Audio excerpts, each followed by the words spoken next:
امام عبداللہ بن مسعود رضی اللہ تعالیٰ عنہ کے بارے میں تو یہ معروف ہے، جس طرح کہ جامع بیان العلم میں ابن عبد البر رحمۃ اللہ علیہ نے بھی ذکر کیا ہے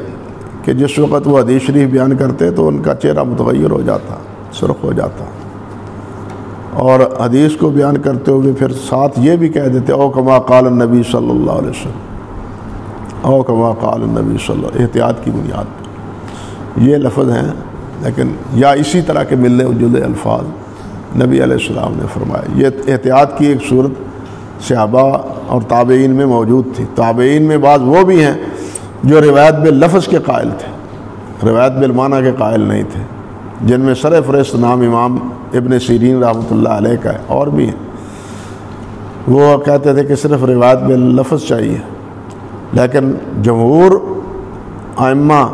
اور جمہور علماء متقدمین اور متاخرین روایت بالمعنی کے قائل ہیں، لیکن شرط یہ ہے کہ ہر ایک کے لیے نہیں، بلکہ اس کے لیے جو الفاظ کے معانی اور مطالب سے آگاہ ہے۔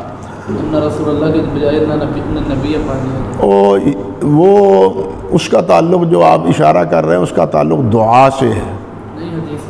حدیث کے دوران حدیث کے دوران کوئی عرض نہیں اس کا۔